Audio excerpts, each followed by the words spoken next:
Hello beautiful people, welcome to my channel Just Tony. Here you will learn information about personal finances and ways to make your money work for you. If you like information like this, please hit that like button, please subscribe, and please hit that notification bell so that you can get videos like this in the future. As you know, many workers have not returned to their places of employment due to the ever-present coronavirus. Instead, they're doing work from the convenience of their own homes. And some may eventually go back to offices, but this will only be a reduced percentage.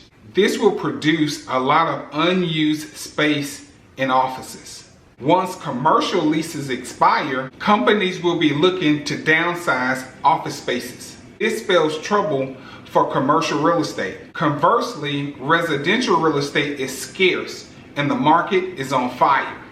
There's a record low supply of homes in many markets. Average interest rates are about 3.26%. And this has caused a 33% spike in requests for mortgages over the same time span last year. Home prices continue to rise. The average home sale price has reached $365,700. And yes, that is a record. Even applications to refinance homes are up 111% over the same time last year. Here are the 6 things that you need to know about housing. Number 1, institutional investors, also known as iBuyers, are buying lots of single-family homes.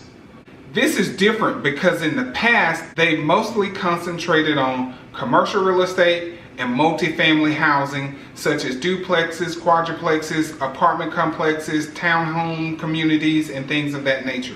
But now, companies like Opendoor, OfferPad, Zillow, and HomeLife are competing with everyday home buyers. And this is what's helping to make the market so tight when it comes to single-family housing. These iBuyers have deep pockets, they buy the homes as is, they're able to close in less than 30 days, they are okay with repairs not being done, and they are able to offer close to full price.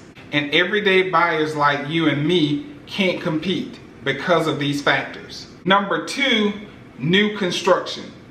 Keep in mind that with new construction, iBuyers, institutional investors normally aren't in this market. The good thing about this for individual home buyers is when you buy a new house, you're going to get new appliances and you're also going to get a warranty. So you don't have to worry about things breaking with the new home. Number 3, know your credit score. If you're in the market eventually looking for a home, you should know that for an FHA loan, which is the most common type of loan because of the low requirements, the FHA only requires a 580 score.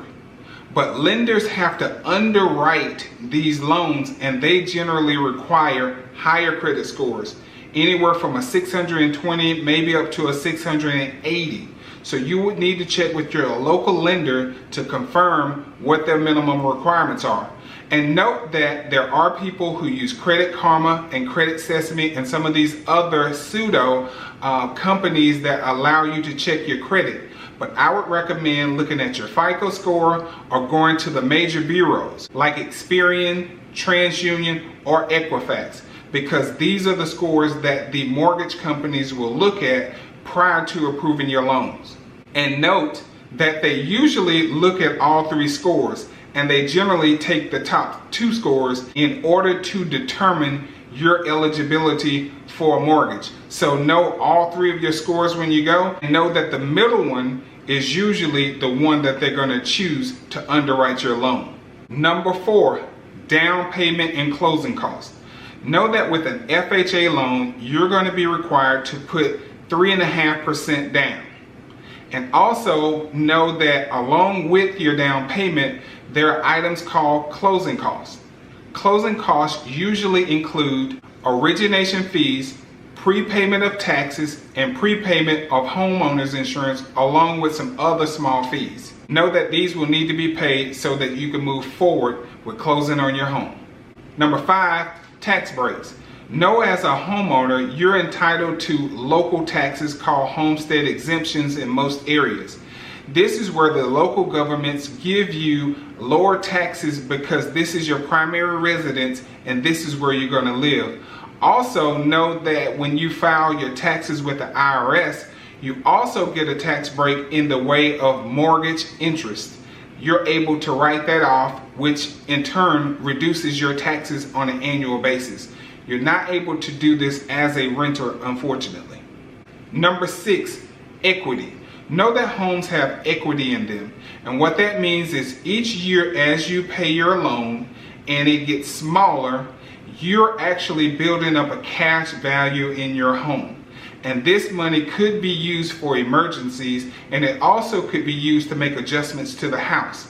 Note that as a homeowner, you have access to this, although some people use it to pay for tuition, vacations, trips, cars, and other things of that nature. I would recommend not using it for those things and keeping it in case of emergency.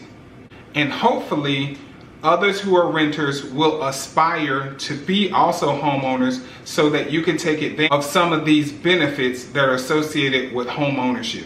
So let me recap my top 6 things that you should know about today's housing market.